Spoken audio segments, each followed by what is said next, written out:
we hear that warning has already been issued to all the parties that no delay tactics will be allowed in the court.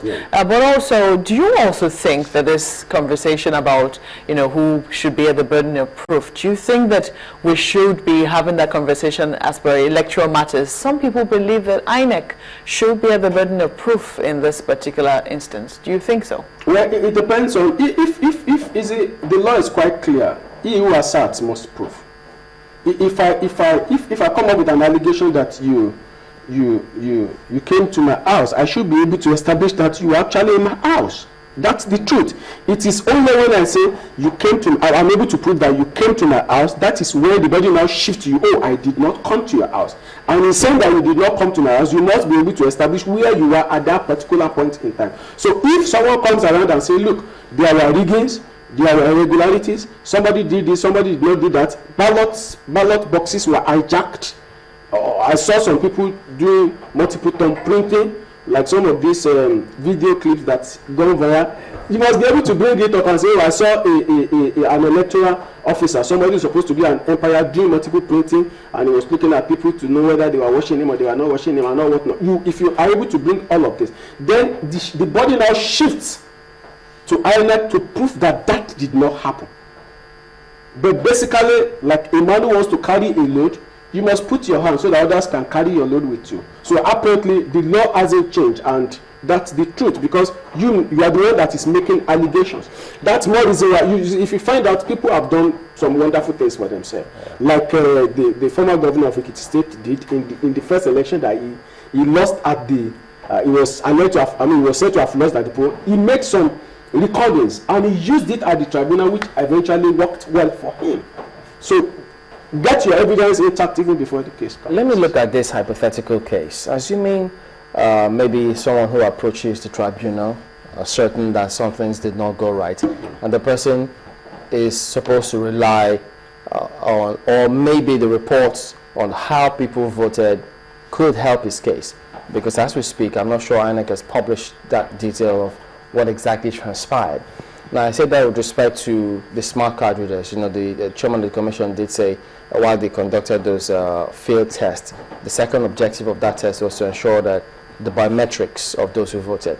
Some of the videos of underage voting, if someone were to rely on that, for instance, and the report is not available, and then there's still that 180 days which is counting, what does the person do? He can't. It will definitely impede on his ability to prove that some things didn't go right, wouldn't it?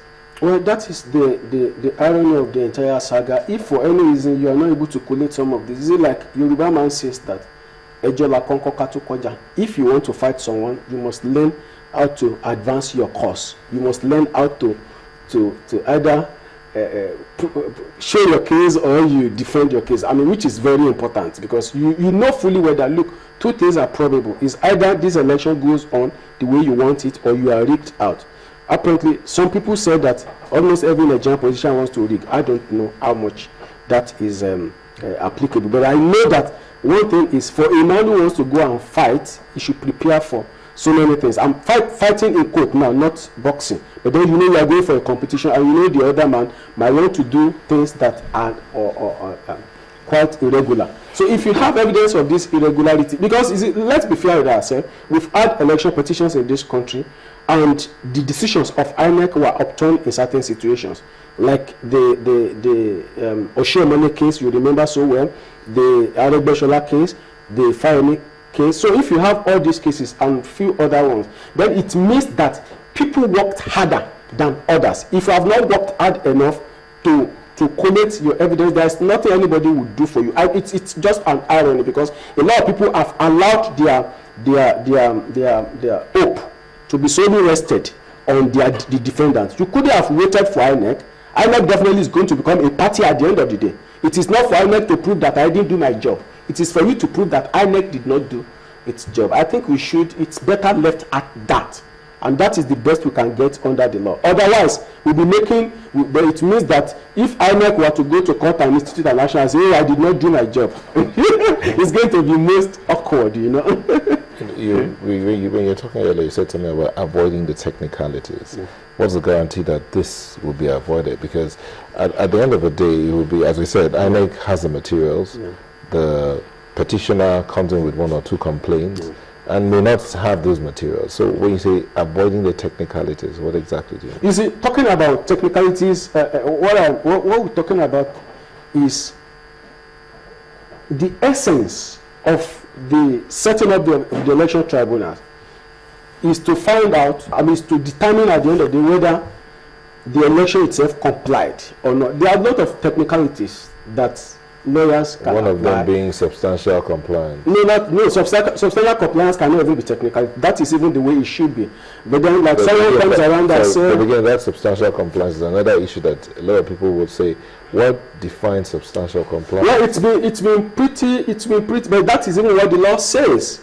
That is, you see, when you equilibrate in law, you put in 2 things on a scale of imaginary scale, and you want to determine which one weighs greater or higher.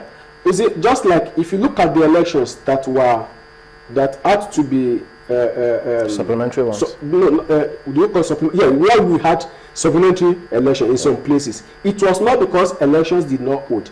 They looked at the number of votes that were returned, and they found out that the number that was still left out were far higher than the difference between the man who emerged in the first ballot and the man who lost. These people might say technicality, but then if you leave out substantial number of people out of this, how do we arrive at a just conclusion? I think this is where we are. If at the end of the day there was an election and it was found out that, look, we have 100% election in a particular place, and as at the last count it was discovered that, oh, this man justly had garnered 70% of the votes. Yes, the tribunal now found out that in about 25%, for about 25% of the votes, there were some irregularities. How can 25 be higher than 70? It's not possible. So this is where they arrive at certain and say, look, even if we now say we give you all the votes that we are talking about, that is these ones where you are disputing. Well, we give it, even if we give it to you, we still have one. I think these are part of things that they had. And you see, if we don't reach some of these conclusions, then we won't get there forever. Do you think they should have made it possible for them to be able to tender the card readers, for instance? Well, I'm not sure it's tenable in court at the moment. Yeah, I think one thing is we do not know how far the card readers will enable the lawyers in court. But one thing that because it is like the law says, the card reader of a thing was not actually a means of voting. It was a means of accreditation to be sure that which is part of voting. Yeah, which is part of voting. Let's not deceive ourselves, because that's true. We're only being technical. We're only being technical. Yes, I'm trying to call half a dozen 6 or dozen half a.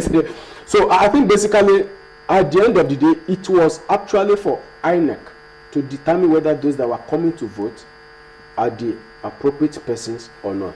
If a man now comes out like to say, oh, look, in a particular polling booth, in my polling booth, I am aware that you use the card readers, and I'm aware that these persons who voted were not the ones that were captured by the card reader.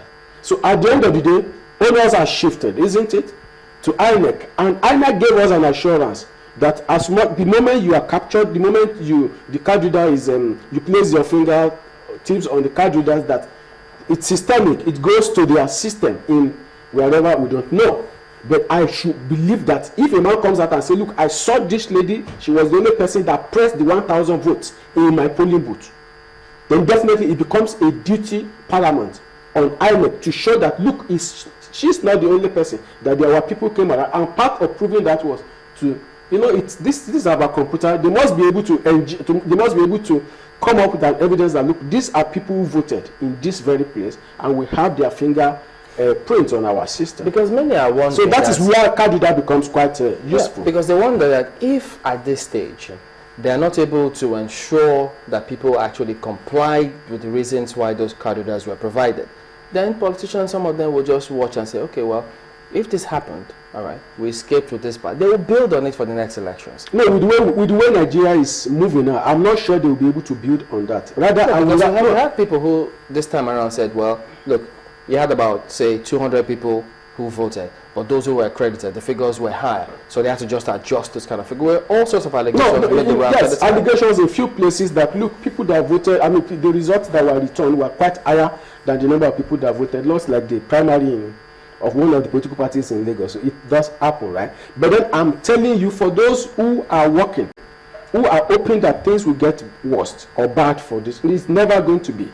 Rather, I will see a situation whereby, yes, we had problems, few problems. That's not to say that the card readers did not work. Like where I voted, it worked perfectly well. In several other places, it worked perfectly well. In few places, it did not work. That's the truth.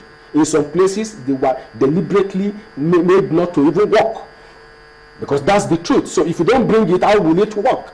If someone gets to the village square and fires some shots into the air and he says, "Men, carry all the ballot papers and let's go to a particular place," and it was aided by the electoral officer, then how will it work?